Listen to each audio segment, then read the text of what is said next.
how to tag everyone on Messenger.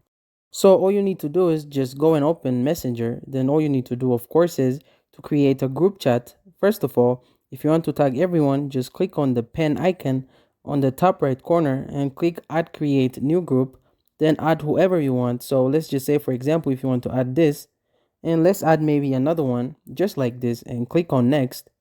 Add a group name. So just say hi on create and you will have a group. Just discard the group because I already have a group. So if you create the group, it will appear here. Of course, for me, I already created the group. So here's what I can do. If I want to tag everyone, just simply by going to the message and type this, then all you need to do is just type everyone. As you can see here, it's the first option, mention everyone in this chat. So every person in this group will be mentioned. So as you can see, if you click on that, it will turn into blue.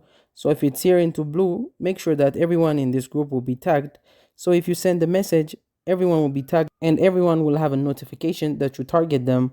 So that's it. Thank you guys for watching this video. If this video was helpful, don't forget to like and subscribe to my YouTube channel.